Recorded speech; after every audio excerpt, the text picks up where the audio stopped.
Session 2016 du baccalauréat. Demain sera lancé le top départ sur l'ensemble du territoire national et à la veille tout semble être fin prêt dans certains jurys visités.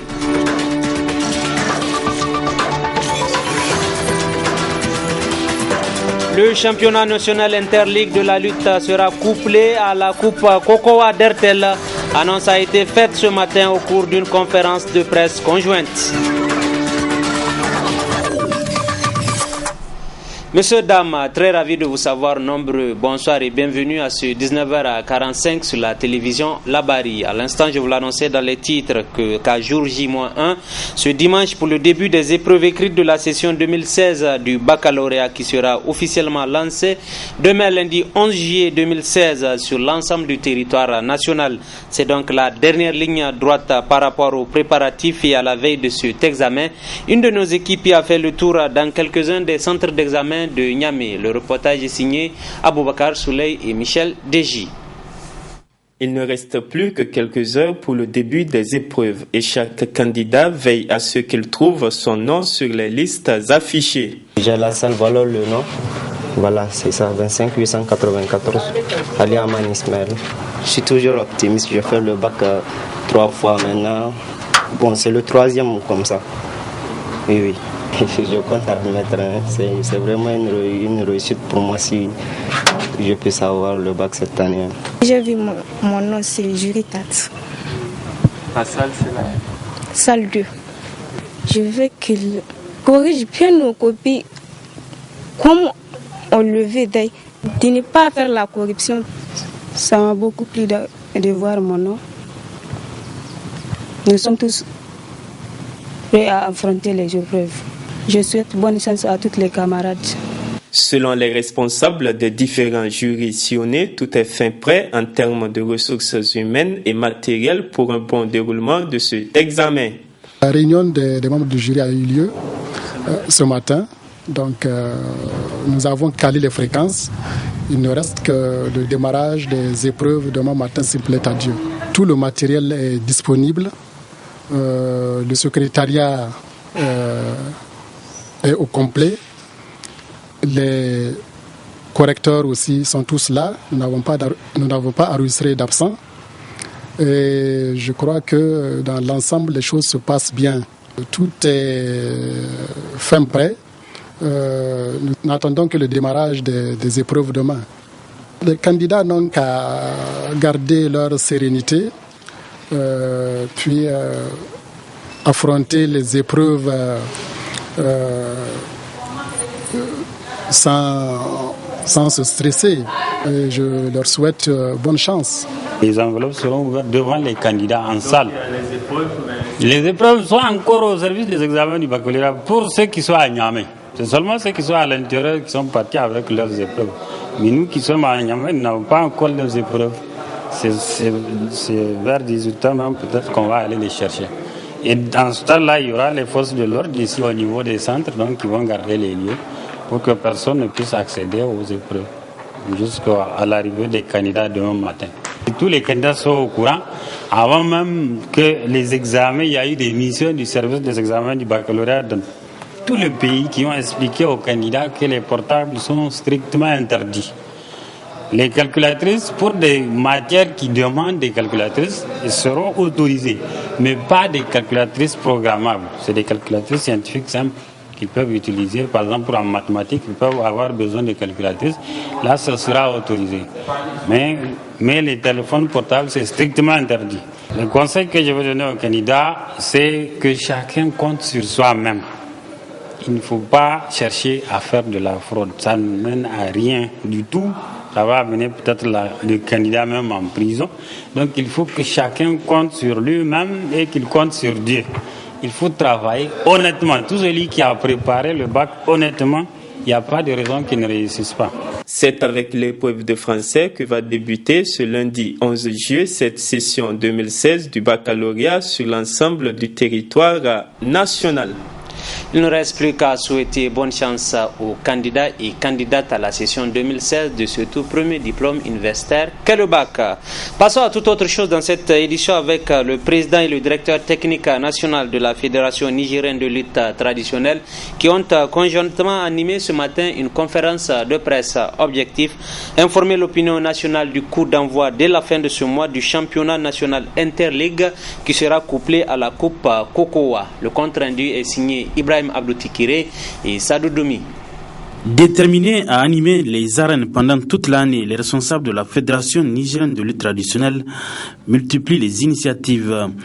Et c'est le fruit des démarches qui a permis la tenue bientôt du championnat national Interligue couplé à la Coupe Cocoa RTL. Après ce championnat qui va être clôturé par le sabre RTL Niger, que nous allons organiser ici même à Niamey avec les meilleurs lutteurs des 8 régions, c'est-à-dire un lutteur par région, un champion de ligue par région qui vont se regrouper ici. Et le classement, 3e, 4e et la finale par équipe.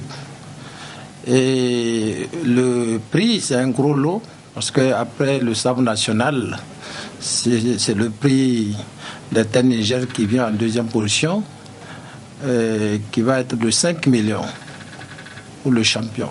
La formule du championnat national Interligue de lutte traditionnelle a été expliquée par le directeur technique national de la FENILUT, Malam Barkar Kouda. La première journée se passe le 30-31 juillet en aller et retour. Et la deuxième journée, le 6-7 août. La troisième journée, 13-14 août. Bon, comme presque les autorités que nous devrons inviter à la phase finale, on devrait enchaîner. On a pu reporter aussi la grande finale le 27 et 28 août. À l'issue de la troisième journée, à la fin de la troisième journée, conformément au calendrier que je viens de citer, on fait le cumul des points de chaque zone par équipe. Les 4 équipes, première, deuxième, troisième, quatrième zone A. Première, deuxième, troisième, quatrième zone B. Pour les phases finales, pour le championnat, les 2 premières équipes de la zone A, première équipe et deuxième, les 2 premières équipes de la zone B, première et deuxième équipe, vont se retrouver ici à Niamey pour faire les 2 demi-finales, 3e, 4e place et finale par équipe. Parallèlement à ça, chaque région, et suivant les performances de leurs lutteurs, les lutteurs qui avaient participé au championnat. En plus du point relatif à l'organisation du championnat national Interligue couplé à la Coupe Cocoa RTL, le président Abouba Ganda a énuméré un certain nombre d'activités qui attendent la FENILUT. Répondant à la question de l'absence dans les arènes de la Coupe Bala Harouna sponsorisée par Anima Sutura, Abouba Ganda a donné sa version des faits. Nous avions même adressé une correspondance parce que nous avions appris que même nos lutteurs qui sont payés ont été limogés. Donc nous avions écrit pour savoir est-ce que la convention de partenariat entre nous a été rompue ou pas. En tout cas, ils ne nous ont pas signalé, nous avions demandé, ils ne nous ont pas répondu. Maintenant, nous serons obligés de passer outre et voir comment nous allons procéder pour que nous soyons dans nos droits, parce que vous savez que dans l'ensemble du territoire du Niger, il y a les panneaux publicitaires d'Anima Sutura sur la lutte traditionnelle. Donc nous ne pouvons pas continuer à observer ça, alors que de l'autre côté, il n'y a pas, en tout cas, il n'y a pas de volonté de participer à l'évolution de la lutte. Sport roi au Niger, la lutte traditionnelle constitue un facteur d'unité nationale. Au même registre du sport de la lutte, passons au football avec ce communiqué de presse du comité exécutif de la Fédération nigérienne de football, FENIFOOT. Il est relatif à l'affaire dite de la candidature des Nigériens au poste du conseil de la Fédération internationale de football et association FIFA. Le résumé du dit communiqué avec le sportif maison Ibrahim Abdou Tikiré. Dans un communiqué de presse daté du vendredi 8 juillet 2016, le comité exécutif de la Fédération nigérienne de football a tenu à apporter des éclaircissements suite à la campagne de désinformation orchestrée par certains individus sur les élections prochaines aux 2 postes africains en vue de siéger au Conseil de la FIFA. La Fédération nigérienne de football précise 1. En ses alinéas 4 et 5, l'article 18 des statuts de la Confédération africaine de football CAF stipule respectivement une association nationale ne peut présenter qu'une seule candidature. Les noms des candidats au comité exécutif de la CAF et ceux des candidats au comité exécutif de la FIFA doivent être transmis par leur association nationale. 2. Ainsi, la seule candidature présentée et régulièrement transmise à la CAF est celle du président du comité exécutif de la FENIFOOT, le colonel-major Djibrilahi Mahamidou Dipele. 3. La candidature de M. Amadou Hima Souley n'est donc pas d'actualité dans la mesure où elle n'a jamais été retenue, encore moins transmise à la CAF, et cela lui a été notifié directement et par écrit. 4. Cependant, il importe de rappeler que M. Amadou Hima Souley avait déjà postulé au comité exécutif de la CAF en 2011 à Khartoum, où il a désisté sans aviser la FENIFOOT et le ministre de tutelle qui pourtant lui apportait un soutien sans équivoque, et en 2013 à Marrakech avec un résultat peu honorable. 5. En tout état de cause, la FENIFOOT se tient disposée pour tout débat public que M.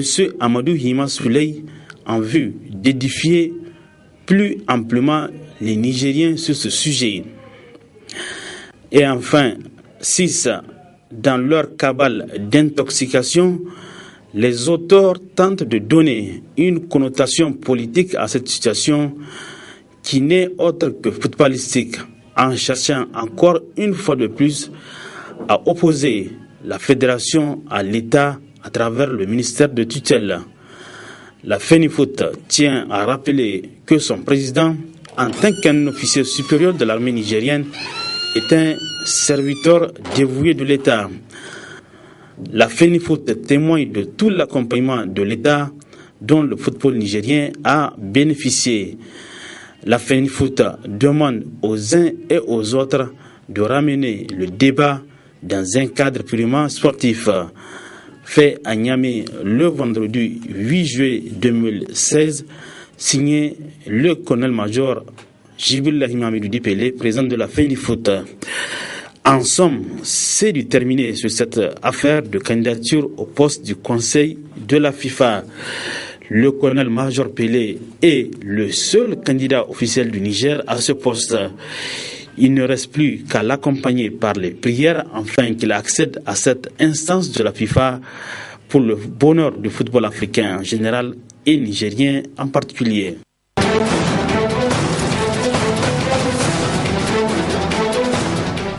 La page internationale de cette édition avec cette histoire, rappelez-vous, le 22 février 2012, un intense bombardement de l'armée syrienne sur un centre de presse à Homs avait tué le photographe français Rémi Ochlik et la journaliste américaine Marie Kovin. Après plusieurs années d'enquête aidée par des organisations de défense des journalistes, la famille de Marie Kovin, persuadée plus que jamais que ces bombardements avaient été exécutés avec préméditation, laquelle famille porte plainte contre le gouvernement syrien de Bachar al-Assad. Les explications de Karine Barziga. C'est la journaliste américaine Marie Colvin et le journaliste français Rémi Ochlik. Au pied de ce rebelle syrien, les cadavres présumés des deux grands reporters, tout juste tués dans un bombardement dans le quartier de Bab Amro de Homs. Cet immeuble où il se trouvait servait de studio de presse improvisé. Regardez ce qu'ils bombardent. J'envoie un message à l'Union européenne. Votre sang est désormais mêlé au sang syrien, alors vous devez agir immédiatement et arrêter le gang d'Assad. 4 ans après ce drame, la famille de Marie Colvin porte plainte contre le régime de Bachar el-Assad. Elle accuse Damas d'avoir tué la reporter de façon délibérée et avec préméditation par un bombardement ciblé. Selon la plainte déposée aux États-Unis, l'armée syrienne aurait intercepté les communications de la journaliste du Sunday Times. Snipers all around Bab al-Amr on the high buildings. They are hitting civilian buildings absolutely mercilessly and without caring. And the scale of it is just shocking. Une fois la présence de la reporter confirmée par un informateur, le régime aurait ciblé l'immeuble par des salves de roquettes et de mortiers, des tirs de plus en plus concentrés. Une allégation appuyée par des documents officiels, les récits des transfuges et des survivants. Il y a eu quelques frappes tout près de nous, et puis nous avons été touchés par une frappe directe. J'ai été blessé à la jambe. Je crois que ma collègue Marie Colvin est morte, et Rémi aussi. Paul Conroy a survécu, tout comme la journaliste française Edith Bouvier, également blessée à la jambe. Depuis 2013, une information judiciaire est ouverte à Paris pour tentative d'homicide sur la jeune reporter et homicide involontaire sur le photographe français Rémi Ochlik. La plainte américaine, elle, va plus loin et vise plusieurs responsables syriens, dont le général Maher al-Assad, le frère de Bachar el-Assad. Une affaire donc à suivre. Cela dit, le recrutement de l'ancien président de la Commission européenne, José Manuel Barroso, est loin d'être une exception. Parmi les anciens commissaires à Bruxelles, l'exemple de l'Irlandais Charlie McGreevy, ex-commissaire au marché intérieur engagé par Ryanair 6 mois seulement après la fin de son mandat, alors que le règlement européen prévoyait à l'époque un délai de 12 mois. Les explications de Sophie Goldstein.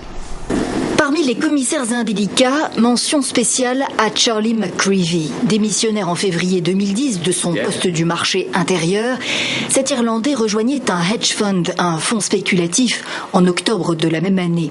À l'époque, 1 an était nécessaire après une fin de mandat pour notifier la Commission européenne d'une nouvelle activité professionnelle. Délai non respecté et risque de conflit d'intérêts, avait estimé le comité d'éthique de la Commission. L'ex-responsable européen avait donc dû démissionner. Une première. L'affaire avait ému et conduit à la révision du code de conduite des commissaires. La période transitoire passait à 18 mois. Cette période, José Manuel Barroso l'a respectée. Il est donc en règle sur la durée, mais avec ce choix de servir les intérêts d'une banque d'investissement privée, Goldman Sachs, quid donc de l'obligation d'intégrité, de discrétion et de secret professionnel fixée par le traité de Lisbonne. L'ex-patron de la Commission européenne est-il exonéré de l'obligation de loyauté au-delà de son mandat? Ce n'est pas ce que dit le code de conduite. Le porte-parole de la Commission que nous avons sollicité sur cette question ne souhaite pas faire de commentaires. Le successeur de José Manuel Barroso, Jean-Claude Juncker, peut, s'il le veut, saisir le comité d'éthique pour avis consultatif. Pendant ce temps, à Cuba, les habitants et les entreprises doivent réduire drastiquement leur consommation d'essence et d'électricité. C'est la conséquence directe de l'effondrement économique d'un pays allié qu'est le Venezuela. Une crise qui empêche d'ailleurs le Venezuela de continuer à fournir du pétrole bon marché aux Cubains. Pascal Bourgo. À La Havane, il faut désormais se lever très tôt pour avoir une chance de trouver une pompe à essence opérationnelle. Depuis quelque temps, il y a des problèmes d'essence. Beaucoup de pompes n'en ont plus et ferment plus tôt parce qu'ils n'ont plus de carburant. Cuba souffre de la crise au Venezuela. Les livraisons de pétrole ont été réduites. Du coup, les industries ont été obligées de diminuer de moitié leur consommation de carburant et d'électricité. Même dans les ministères, l'activité a dû être ralentie. Cette fonctionnaire explique. On travaille jusqu'à 2h de l'après-midi de manière discontinue parce que l'on doit éteindre les appareils d'air conditionné. Inquiets, les Cubains suivent le discours de leur président à la télévision. Jonathan est technicien en réfrigérateur. Au travail, ils ont coupé 50% de l'électricité, comme ils l'ont fait d'ailleurs dans le reste du pays. Mais il faut bien aller de l'avant. Aller de l'avant. Les Cubains vont toujours de l'avant. Devant les députés, le président reconnaît les difficultés du pays.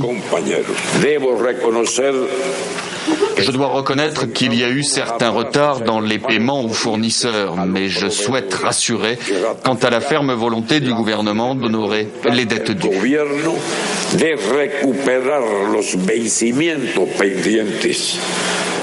La fille du président, de son côté, tente de minimiser.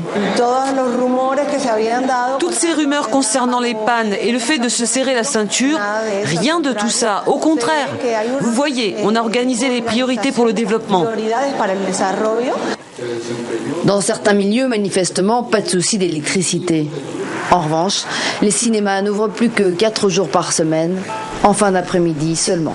Sport à présent avec la finale de l'Euro 2015. Nous y serons dans quelques instants. Elle mettra en finale le Portugal au pays organisateur que la France. Les supporters, quant à eux, chacun y va de son commentaire et l'essentiel est d'y croire. Suivez plutôt. Le calme avant la tempête. 1300 policiers et gendarmes se déploieront aux abords et dans le Stade de France. Et ce n'est pas tout, il y en aura 1400 de plus pour contrôler les spectateurs de la fan zone à Paris, ainsi que 700 policiers chargés de contrôler les transports en commun dans la capitale. À l'issue du match, ce soir... Il a été fait en 84 pour le championnat d'Europe, il a fait 2000, il a fait la finale de Coupe du Monde et c'est sa 3e finale de Coupe d'Europe. Donc il est en forme pour gagner ce soir. Je pense qu'il va y avoir de l'ambiance dans les tribunes et sur le terrain, on va leur mettre la pâtée. Ouais.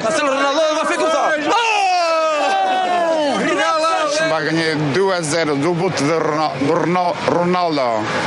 Je viens supporter mon équipe, l'équipe de France, plus Payet Dimitri, qui est de mon village. Je supporte le Portugal. Mais bon, après, je dirais que le meilleur gagne.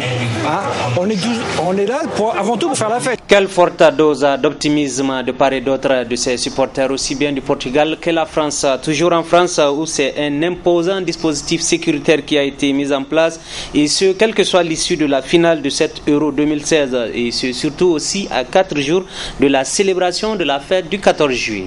Suivez plutôt.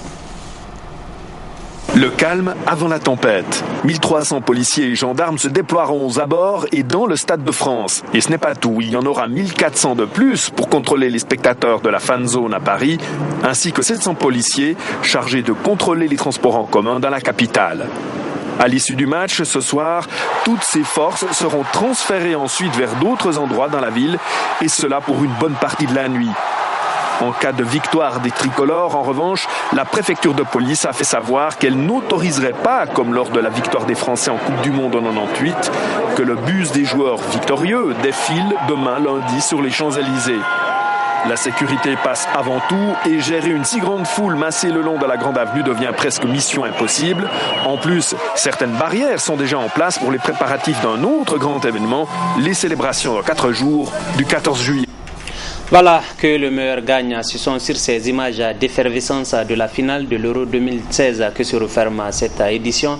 Très bonne suite en compagnie de nos programmes avec cette même passion de vous servir. Bonne soirée et bon début de semaine. Au revoir.